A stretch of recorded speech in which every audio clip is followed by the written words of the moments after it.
Hello everyone, आज की इस वीडियो में हम बात करने वाले हैं शेयर मार्केट की। शेयर मार्केट क्या होता है, ये कैसे काम करता है और जानेंगे इसके बेसिक टर्म्स को। ट्रेडिंग क्या होती है, इंट्राडे ट्रेडिंग क्या होती है, बीएससी, एनएससी, ब्रोकर, ये सारे जो टर्म्स आपने शेयर मार्केट के अंदर सुने होंगे उनके बारे में हम डिटेल में इस वीडियो में जानेंगे। सबसे पहले बात करते हैं शेयर मार्केट की। इसे हम दो एंगल से समझेंगे, पहले बिजनेस पॉइंट ऑफ व्यू से और दूसरा कस्टमर पॉइंट ऑफ व्यू से। सबसे पहले हम बात करते हैं बिजनेस पॉइंट ऑफ व्यू की। फॉर एग्जांपल, आप एक बिजनेस स्टार्ट करते हो और बिजनेस आप स्टार्ट करते हो आइसक्रीम का। गोवा में एक फेमस आइसक्रीम है गड़बड़ आइसक्रीम, आप उसी का बिजनेस स्टार्ट करते हो। जब आपको अपनी पहली दुकान ओपन करनी थी तो उस समय आपको थोड़ी बहुत कैपिटल की जरूरत पड़ी, जो आपने अपने दोस्तों से या फैमिली मेंबर से ले लिया। अब आपने देखा जो आपका गड़बड़ आइसक्रीम का बिजनेस है वो काफ़ी चलने लगा है, लोग उसे काफ़ी पसंद करते हैं। ये कस्टमर जो आपके पास आता है वो बार बार रिटेन हो रहा है और आपका ये बिजनेस काफ़ी फलने फूलने लगा है। अब आप क्या करोगे, आप चाहोगे कि आपने एक ही दुकान होकर और भी काफ़ी सारी दुकानें हो। अब आपको अपना बिजनेस और ग्रो करना है, उसे पूरे गोवा में एक्सपैंड करना है। इसके लिए आपको कैपिटल की नीड होगी और ये कैपिटल आप ले सकते हो एंजल इन्वेस्टर से। यहाँ पर आपकी एंजल इन्वेस्टर हेल्प कर सकते हैं। एंजल इन्वेस्टर वे होते हैं जो आपकी बिजनेस में इन्वेस्ट करते हैं और उसके बदले में वो आपसे आपकी कंपनी का कुछ % ले लेते हैं।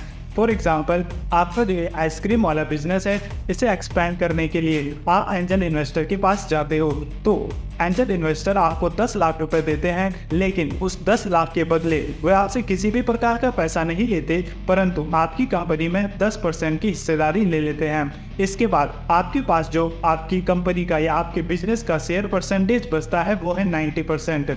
अब आप गोवा में अपने बिजनेस को एक्सपेंड करते हो, गोवा में आपका बिजनेस काफ़ी फलने फूलने लगता है, आपका बिजनेस काफ़ी एक्सपेंड हो जाता है। अब आप चाहते हो कि ये बिजनेस मैं इंडिया लेवल पे लेके चलूँ, यानी अलग अलग स्टेट में, मुंबई में, दिल्ली में, उत्तराखंड में आपका जो बिजनेस है गड़बड़ आइसक्रीम का बिजनेस वो पूरे इंडिया में फैले। इसके लिए आपको और पैसे की नीड होगी। अब आपके पास दो ऑप्शन बचते हैं, या तो आप बैंक से लोन ले सकते हो, बैंक आपको लोन देगा परंतु इस पर वो 15 से 20% तक का इंटरेस्ट चार्ज करेगा। इसके अलावा आपके अगले महीने से ही EMI स्टार्ट हो जाएगी। अभी आपको टाइम चाहिए अपने बिजनेस को एक्सपैंड करने के लिए। आप अभी से अगर EMI देने लगोगे तो आपकी हालत खराब हो जाएगी। एक तरफ आप बिजनेस को ग्रो करने के लिए उस पर एक्सपेंड करोगे, दूसरा आपको EMI भरनी पड़ेगी और जो इंटरेस्ट है 15 से 20% तक का, वो भी आपके लिए काफ़ी सिरदर्दी का कारण बन सकता है। दूसरा ऑप्शन आपके पास बचता है कि आप अपनी कंपनी को पब्लिक कर दो, यानी आपने 10% पहले ही एंजल इन्वेस्टर को दे दिया है, अब आपके पास 90% शेयर है। आप क्या करते हो, जो 40% शेयर है उसे पब्लिक कर देते हो, यानी पब्लिक जो आम लोग हैं वो भी आपकी कंपनी में हिस्सेदारी ले सकते हैं। अब जो आपकी 100% कंपनी थी, 10% एंजल इन्वेस्टर के पास है, 40% को आप पब्लिक कर देते हो और 50% आपके पास रहेगा। ये 40% जब आप पहली बार पब्लिक में ले जाते हो, पहली बार रिटेलर्स इसे बाय करते हैं, उस समय इसे कहा जाता है IPO, इनिशियल पब्लिक ऑफरिंग। इस समय जो भी रिटेलर पैसा देता है वो डायरेक्ट कंपनी के पास जाता है, बिजनेस के पास जाता है। लेकिन जब ये 40% जो आपकी कंपनी का है वो पब्लिक के पास आ जाता है, रिटेलर्स के पास आ जाता है, तो उसके बाद जो भी ट्रेडिंग होती है, सेलिंग बाइंग, वो रिटेलर्स के बीच होती है। यहाँ पर कंपनी का कोई भी डायरेक्ट इन्वॉल्वमेंट नहीं होता। जब भी कोई कंपनी अपना IPO लॉन्च करती है तो वो चाहती है कि उसे ज़्यादा से ज़्यादा प्रॉफिट मिले। अभी बात करते हैं शेयर्स की। आपने जब 40% अपनी कंपनी को पब्लिक किया, उसे आप कितने भी पार्ट्स में डिवाइड कर सकते हो, ये कंपनी के हाथ में होता है। फॉर एग्जाम्पल, आपने जो 40% है उसे 40,000 पार्ट्स में डिवाइड किया, अब उसका जो एक पार्ट होगा वो एक शेयर कहलाएगा। अब आपने 40% को 14,000 पार्ट्स के इक्विवेलेंट किया, तो यहाँ पे 1% 1000 के इक्विवेलेंट होगा। और अगर आपकी कंपनी का कोई एक शेयर लेता है तो उसके पास आपकी कंपनी का 0.001% होगा। इस प्रकार से आप अपने शेयर्स को डिवाइड करते हो और उसे पब्लिक को ऑफर करते हो।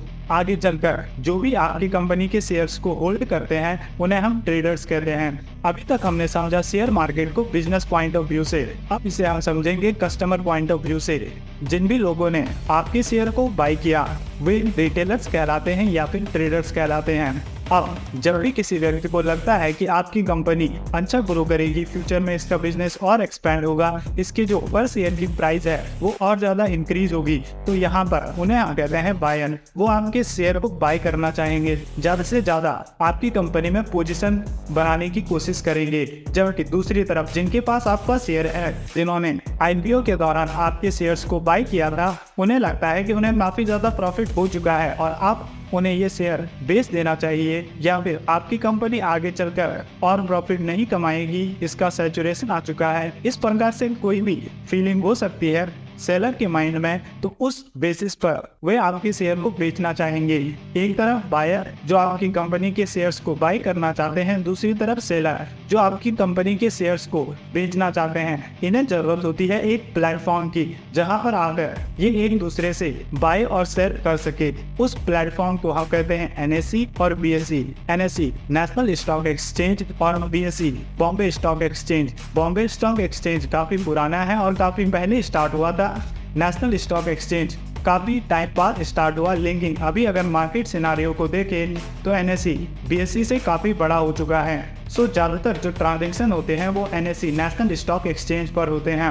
अब एक तरफ सेलर है, दूसरी तरफ बायर हैं, लेकिन इन्हें एक ब्रोकर की ज़रूरत होगी जो वो बायर से पैसा लेगा, सेलर तक पहुँचाएगा और सेलर से शेयर्स लेगा और बायर तक पहुंचाएगा। ये काम होता है ब्रोकर का।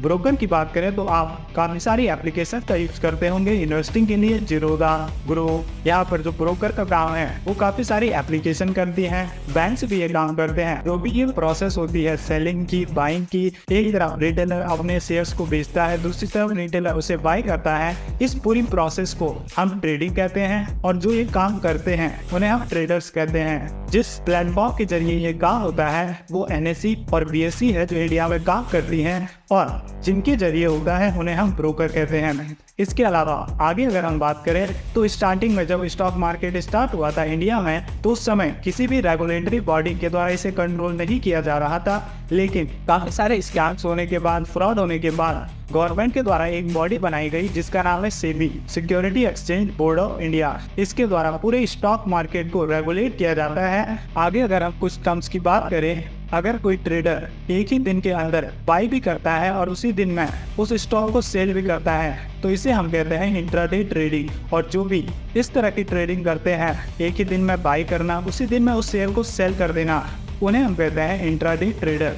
अगर कोई ट्रेडर किसी शेयर को बाई करता है और उसे 15, 20, 30 या 60 दिन बाद सेल करता है, इस तरह की ट्रेडिंग को हम कहते हैं स्विंग ट्रेडिंग। और इस तरह के ट्रेडर्स को हम कहते हैं स्विंग ट्रेडर। और जो भी ट्रेडर्स एक कंपनी के शेयर को बाय करके होल्ड करते हैं 1 साल, 2 साल, 5 साल या फिर 10 साल, उन्हें हम कहते हैं इन्वेस्टर्स। कुछ लोग स्कैल्पिंग का भी काम करते हैं। स्कैल्पिंग का मतलब होता है कि आपने किसी शेयर को बाय किया और विदिन सेकेंड, मिनट या फिर 2-3 मिनट के अंदर अंदर आपने उस शेयर को बेच दिया और उस पर प्रॉफिट लिया।